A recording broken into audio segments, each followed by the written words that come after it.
Go. Good morning. I'm Dale Baranowski. I live in Elazar in Israel, and I've been an orchardist for 15 years, and I'm preparing this instruction video in order to teach you people out there how to prune fruit trees from year 1 to 4th year. Now, here's an example of a fruit tree. This is a plum, a European plum. It's already 4 years old, and I've already pruned it well into its 4th year, and this is the goblet shape. Now, there are two kinds of shapes that we can prune fruit trees into. One is the central leader, where we have a central stalk and then branches that come out to the sides. But I happen to prefer the goblet shape. The goblet shape allows one to get into the middle of the tree and maintain it, do whatever necessary, pick. It also allows, the other advantage of the goblet shape is that it allows sunlight to come into the middle. The sunlight is essential for coloring the fruit, and it allows light to go all the way down into the depths of the tree. And the fruit is colored. Besides that, the sunlight entering the middle of the tree tends to dry things out. Part of the problem with fruit trees, and any tree for that matter, are funguses that develop, and those funguses have to do with the amount of moisture, say from a dewy, wet summer night. So the sun rises, the sun can get into the middle, it takes care of it evaporates the water, and that lessens the chance of fungi. Okay, this is the end stage. As you can see, I can access the tree from all sides comfortably, and but you don't get to this stage in one fell swoop. It takes several years to develop it. Now, this is after 4 years. Come on over here and look at my first-year apple tree. This is an apple tree. This is a Jonathan apple, which I planted not too long ago. And this is the first stage. Yes, the pruning seems to be a bit drastic, but this is the way it's done. You have to do this in stages. Now, the first thing to notice when planting is that this line over here is the graft. Orchard trees, orchard stock are grafted with a root stock, and then they graft on a root stock, which is very, very good for purposes of root. It's good against fungus and nematodes and soil-borne diseases, and then they put the fruiting stock on top of it so that you get the best of both possible worlds. Here we have the graft, and the graft should be kept about an inch, maybe an inch and a half above the surface of the ground. The purpose of that is that we want to see if anything grows under the graft union. It takes energy and effort for the plant to push fluids across the graft union here, so like most other animals and plants, it prefers to take the easy way out and would much very happily grow around it and then sideline the actual tree. To avoid that, we have to have the graft exposed, and then you take a pair of pruning shears. If something grows around it, you take a pair of pruning shears and cut it off really close so that we nip that in the bud. Okay.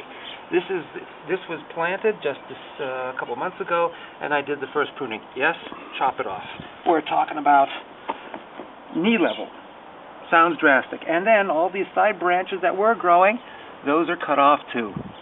Reason being is that the tree's response to this is to grow more and stronger branches coming out of the side.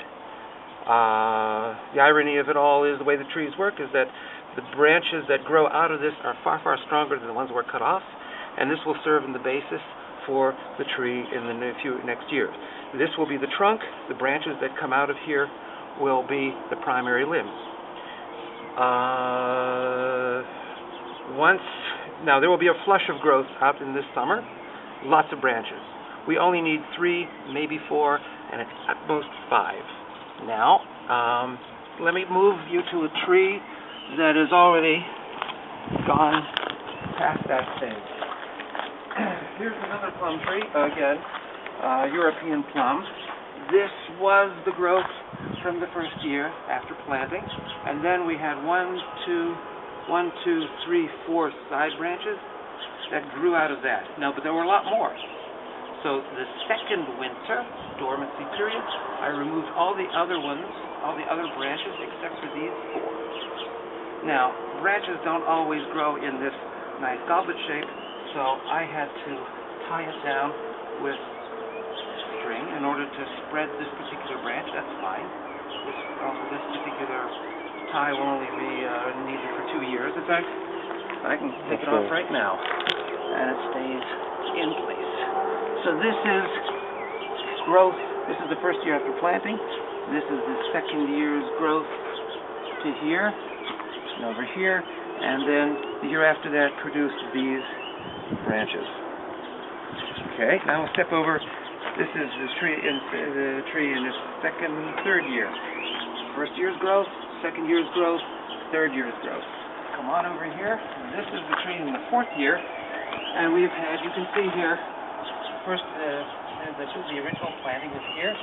These three main limbs were the first year's growth. From here we have, see there are marks on here. About here is the second, and all the way up is the third or fourth. So in these are the stages. The pruning has to be done in stages in order to get to this stage. Okay, so let's go over here. My other plum tree. There has to be a bit of an opening. When you cut decide on which branches as primary limbs after the first winter, it's important to leave a little bit of an opening. There shouldn't be, the branches should not all be 90 degrees. One of them should be a little wider. So this opening will be the place where I will enter this tree for years to come. And it's absolutely vital to leave a bit of an opening. So, to maintain and develop the goblet further, this branch over here is in the goblet. Remove that. This one is getting in my way at accessing the tree. So I take this off as well. And these little branches really aren't that significant. So everything here, and this one kind of goes to the side. This one maintains a better goblet position. This branch over here, that would be nice. I'm going to leave that so that it goes out. We have one branch going up and one branch going to the side. This one over here, what do I want to do with that? I'll take this back to there and leave it. This doesn't need this main limb does not need two branches, so I like this bit of position. I like that in this position. Same with here. And these two, take this off. Okay, aside from a few lower branches which aren't all that significant. Now there is one branch over here, don't know if you can see it. It is very, very good to leave one branch very low. The reason being is the trees have a mechanism that, say, if a flock of goats or sheep come off and eat everything from here down, there's a mechanism that the tree, basically, a mechanism that doesn't allow any new growth to develop to areas where the goats have been chewing. The problem is that if the goats or the sheep have been, if this area has been denuded completely, the tree will not put out new growth. And if something happens and the tree is broken at this point, the tree will just die. However, a low branch like this is very useful. I didn't cut this off completely. I left a little bit of a stub because I want to encourage low growth just in case. So there we have it. This particular tree is prune for this particular year. So I'm leaving a little bit of straight side growth, nothing really serious, but enough to encourage new growth. Now the branches here are a bit long and lanky, so I'm going to remove that to that level, take that back to there, take that off there, and that's the end of the pruning. I shortened these branches in order to increase the physical strength of them. By doing that, we'll also get new growth off to the side, and the tree is finished pruning. Come on over here to this other one. This is more mature. This is far more mature and far more complicated, but the principle is basically the same. This particular branch known as a water spout. We're getting to 10 minutes.